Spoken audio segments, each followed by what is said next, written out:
Kwa majina naitwa Mwamini Omari Mkokoto. Ni mkazi wa mkoa wa Ruvuma, wilaya ya Songea, kata ya Litisha, kijiji Magima. Mnamo mwaka 2024 baada ya kuzaa mtoto wangu wa mwisho, nilijifungua mtoto mwezi wa kwanza, nikanyonyesha. Alipofika mwezi wa pili mwanzoni, nikahisi kuna kitu kinanichoma kwenye ziwa.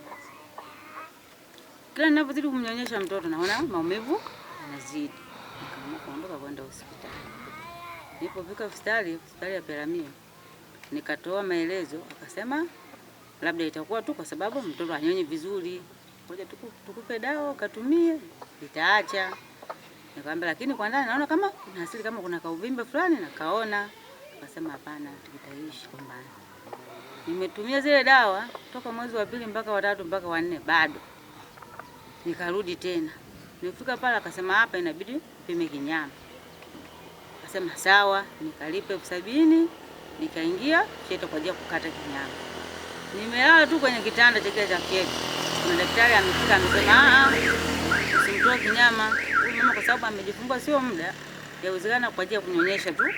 Mpeni tena dawa arudi nyumbani. Kama maendeleo itakuwa bado vibaya atarudi tena. Nikainuka. Nikarudi nyumbani, nikapewa dawa, nikawa natumia, lakini bado uvimbe unazidi kukua. Nimerudi tena mwezi wa 7 kutoa maelezo. Akasema ngoja tukuandikie tena dawa. Nikaandikiwa dawa. Nimetumia zile dawa, nimefika mpaka mwezi wa 8. Naenda kwenye mwezi wa 9 sasa, nikarudi tena. Niliporudi pale akasema sasa hapa inabidi tupime kipimo cha kile cha TV kile wanasema cha sound sijui nini sijui. Nikaenda kule nikapima, akasema huu ni uvimbe, lakini uvimbe wake ili vijipu kubwa ambalo limeiva. Kwa hiyo kinachotakiwa hapa ni upasuaji. Nikakutana na Dr. Puto. Katika kukutana na Dr. Puto ndio akawa amesimamia kwamba huyu mama kuna 1 2 3 inakuaje. Akasema kinyama tukione. Akasema kama mkioni kinyama basi mimi nitasimamia nimpime iko kinyama. Ni kweli daktari akanichukua, tukaingia ndani, akachukua sindano mwenyewe, akanitoa kile kinyama kupitia sindano. Tayari akaniambia mama kae wiki 2 uje uchukue majibu. Mimi nikarudi. Baada ya kutumia wiki 2 nikaenda. Nilipoenda nikampigia Dr. Puto nimefika, akasema njoo ofisini kwangu. Akatoka nje akanichukua, akaenda kunipa majibu. Kweli akawa ananisi sana kwa sababu nishaanza kumuelezea kwamba mimi nina wasiwasi ikawa hii ni saratani, lakini akasema majibu yanasema vipime. Lakini kwa kusema tu mdomoni, ila hatuwezi kuhakikisha vipimo vitasema. Na kweli baada ya kupata ile majibu akaniambia mama, kweli tatizo ni kala tuko kasema, kwa sababu mimi nilishamwambia kwamba mimi si kwangu peke yangu, kwa sababu nilishatanguliza dada yangu alishazikwa kwa ugonjwa huu na alikataziwa hapa Peramiho. Akasema tatizo limeonekana lile lile. Nikamwambia daktari basi mimi nimekwisha. Akasema hapana, wewe hujakwisha, Mungu yupo na madaktari wapo. Nikasema mbona dada yangu ilishindikana, alikataziwa hapa.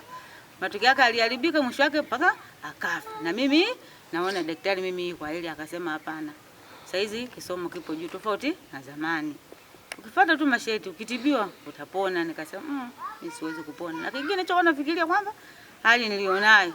Basi daktari akawa amenichukua, akanipeleka kwa daktari ambaye anahusika na upasuaji. Akanipeleka nikaingia kule kwa daktari. Daktari akaangalia makaratasi yangu ya majibu, akaniambia kaandae 500,000 ili tukukate ziwa. Tukisha kata ziwa tutakusafiri uende wapi? Mbeya kwa ajili ya kuchomea. Nikamwambia daktari mimi 500,000 kwa kuitoa sina. Kwa kuwa mimi toka niliachwa na bwana wangu, kwanza nilitelekezwa na familia toka 2015 nikiwa na watoto 6. Nahangaika nao kusomesha peke yangu. Kwa hata ugonjwa umenianza, nimemaliza hela sana mara kwa waganga, si unajua kuhangaika. Kwa hiyo sasa mimi kwa kuitoa 500,000 sina. Ila labda nirudi, Mungu mwenyewe labda atajua. Kama ni kufa Mungu mwenyewe anajua, kama ni kupona Mungu mwenyewe anajua. Basi nilipomwelekeza daktari vile akasema mama kajitahidi. Ugonjwa si wa mzaa. Ugonjwa utakuua.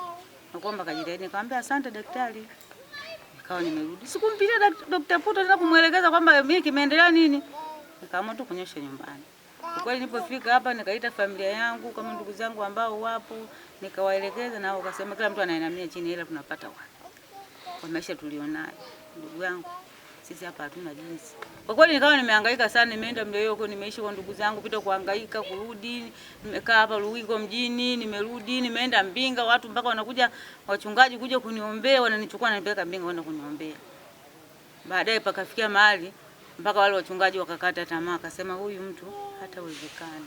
Nikaanza kujaa, miguu yote ikavimba, nashindwa kutembea. Akasema itakuwa figo. Sasa inabidi urudi uende hospitali ukapime. Akasema sasa kama ni figo, si imesababisha saratani? Saratani inashindikana kutibika, nitatibiwa figo? Basi mimi nirudi tu nyumbani. Kweli nikawa nimerudi nyumbani, nafika nyumbani ndio hivyo, watu wa kuingia kwenye chumba ninacholala mimi, mwenye imani. Asiyokuwa na imani hawezi kuingia, maana inanuka hatari. Basi siku na siku Mungu mwenyewe. Kabla kwanza, kabla ya siku umesema pia ulikuwa umewahi kwenda kwa waganga, na kwa waganga walikuwa wanakwambia wao walikuwa wanasema tu sijui malaika, wengine kulogwa sijui. Kila mtu anasema kwa sababu unajua mganga kienyeji hawezi kusema kwamba eti hebu mpango wa Mungu au ni ugonjwa tu wa kawaida. Kasema tu umerogwa, lakini mimi nilikuwa nasema kikubwa mimi hapa ninachoangalia ni tiba, kwa sababu dadangu alishakufa na ugonjwa huu na kipindi anakufa yeye dada. Mimi nilikuwa mdogo sana. Hapo kuna malaika, kwa alikuwa anasema ni malaika nini? Malaika eti upande wa baba sijui ndio yamesimama ili mimi niangamie kimtindo. Kwa hiyo basi nilikuwa nahangaika hivyo hivyo. Sasa baada ya kurudi hapa ndio hivyo, niko tu ndani, mainzi tu wanaingia, nikifungua mlango inzi wanajaa ndani, nafunga mlango. Siku na siku ndio nikawa nimepata kaela kama sijui 10,000 kale. Nikawa nimemuomba kuna nesi fulani hivi na alikuwa ananisafisha kidonda hivi. Akasema ili wapite ndugu zangu nione kidonda lazima kufanye nini, nikisafisha kidogo. Sasa baada ya kufika ndo akaniambia, mbona nasikia Peramiho hapa kuna nani? Kuna nani kampeni ya saratani ya Mama Samia wanakuja. Ungejaribu kwenda. Mimi kwa kweli nikasema mimi siwezi kwenda, kwa sababu mimi nishapima na nimegunduka na hali nilionayo mnavyoniona hii, mimi sasa ni kutegemea tu kesho kutwa msiba. Sasa huko naenda kufanya nini? Na sina hela. Siwezi kwenda. Yule akasema sio vizuri nenda, akasema mimi siwezi kwenda. Kwa kweli nilipolala usiku, kuamka asubuhi nashangaa tu sijui nguvu ilitoka wapi. Mimi kuambia ndugu zangu mimi naenda. Ndugu zangu wakaniuliza kweli wewe unaenda huko, unaenda kufanikisha? Nikasema mimi naenda, roho inaniambia niende. Ndipo nilipoenda, nikaja pale, nikasikiza mkutano wao, unaanza niko pale pale. Walipomaliza haya foleni ya kwenda kupima na mimi nikajiunga kama naenda kupima. Lakini nguvu nilikuwa naitoa wapi mimi sijui, Mungu mwenyewe ndo anajua. Wenzangu wanaenda kupima wazima kabisa, mimi ni mgonjwa mdhaifu. Nikaingia paka kule wanakopima. Nikatoa maelezo, walitoa maelezo akasema hapa itabidi kumsubiri mganga mkuu wa wilaya, ambaye mimi nilikuwa simjui, kumbe ni mkurugenzi wa Ocean Road. Ila pale mimi niliambiwa kwamba mganga mkuu wa wilaya. Baada ya kuniangalia vile na kunishauri lile, baadaye akatamka Dr. Puto akasema hivi, mimi ningempata mtu wa kusaidia naye kumuguza huyu mama, mimi ningesaidiana naye. Kwa hiyo yule mkurugenzi akainama chini, baadaye akainuka akasema mfanyie utaratibu aje Ocean Road, mimi nitaenda kusimamia matibabu yake. Wewe msafirishe tu nauli ya watu 2, mlete, mimi nitaenda kusimamia matibabu yake. Kwa kweli sikuamini, naondoka pale. Sikuamini. Nikarudi nyumbani. Siku na siku Dr. Puto anapigia simu. Lakini kipindi kwa mimi nikiwaelekeza wenzangu walikuwa wananiona kama homa imeenda kichwani, kwa sababu nilishaisha.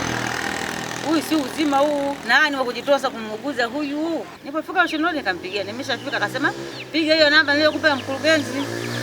Nikapiga namba kweli akaitika mwenye mkurugenzi, akaniita muamini uko wapi? Akasema niko mapokezi hapa hospitali. Akasema, "Tulia hapo hapo." Nikatulia, baadaye nikawa naona manesi wanakuja kujipokea. Wamenichukua, wameniingiza maabara, nimepima damu, nimepima uzito damu, wakanichukua kwenda kunilaza. Kwa hiyo ndio nilikuwa natibiwa huku na wasiana na Dr. Puto. Haya, mkurugenzi anasimamia matibabu, na mkurugenzi baadaye akawa niambia kwamba hata Jenisa Mwagama na yeye amfanya nini? Amesimama kwenye matibabu yako. Kwa hiyo ndio nikawa natibiwa. Lakini baada ya kutibiwa nilipofika pale, baada ya kupata tiba ya kwanza, nikapata hii wanasema wenyewe kemo ya kwanza. Toka hapo wakaniita ofisini, wakasema muamini, sisi siku ile tulikupima tu ile damu. Tumeona damu yako ina infection wengi sana. Maana wadudu ni wengi sana. Kwa hiyo inabidi tusitishe kwanza kemo hii ili tutibu kwanza infection, hatuwezi kukutibu matibabu ya kansa wakati wadudu hawajafa. Basi nikasema tu sawa, wakawa wamenipa zile dawa za infection nimetumia. Baadaye wakaniita tena ofisini, akaniambia bwana wewe, sisi tumekuita kama mimi daktari. Nimekuita, vipimo vyako tulivyopima, tumeona wewe ugonjwa huu ni mkubwa. Sisi kukuambia kwamba wewe ugonjwa huu utapona, tutakuwa tumechuma dhambi, tumekudanganya. Huu ugonjwa umefikia stage 4 na sio umefika mpaka kwenye mapafu. Kwa hiyo umetoka sehemu umesogea mpaka sehemu nyingine. Kwa hiyo ugonjwa sisi kupona wewe hatukuhakikishii kama unaweza kupona. Ila Mungu yupo, yawezekana ukapona. Na mimi nikamwambia kama ni kweli kama Mungu anaweza akatoa uponyaji, na mimi nasimama hapo hapo, tusimama hapo hapo. Akasema lakini ni wewe.